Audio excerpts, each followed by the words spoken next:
పుత్రులను, సోదరులను, సర్వ సైన్యాన్ని కోల్పోయిన రావణుడు చివరగా తనే రణరంగానికి వస్తాడు. రావణుడు తన దివ్యరథంపై ఉండడం చూసి దేవతల రాజు ఇంద్రుడు తన సారథి మాతలిని తన దివ్యరథాన్ని రాముడి కోసం పంపిస్తాడు. రాముడు ఆ రథం అధిరోహించగానే ఆకాశం నుండి దేవతలు దుందుబులు మ్రోగిస్తారు. రావణుల మధ్య యుద్ధం సామాన్యంగా లేదు. రావణయోర్యుద్ధం రావణయోరివా అన్నట్లుగా ఆ యుద్ధానికి ఇంకా దేనితోనూ పోలికలేదు. రాముడు వేసే ప్రతి బాణాన్ని రావణుడు తిప్పికొడుతుంటే రావణుడి అస్త్రాలను రాముడు నిర్వీర్యం చేస్తున్నాడు.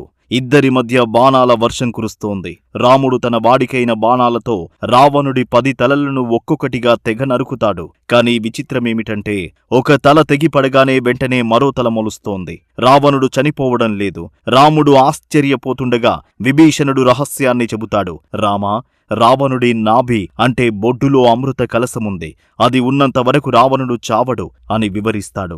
అప్పుడు రాముడు అగస్త్య మహర్షి ఉపదేశించిన ఆదిత్య హృదయాన్ని స్మరించి బ్రహ్మదేవుడు ఇచ్చిన మహాశక్తివంతమైన బ్రహ్మాస్త్రాన్ని సంధిస్తాడు.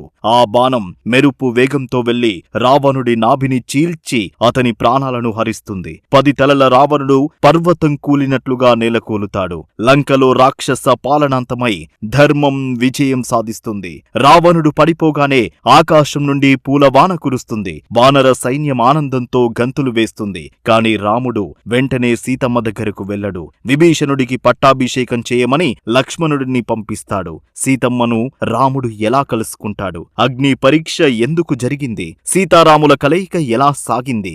అది రేపటి ఎపిసోడ్ 34లో చూద్దాం.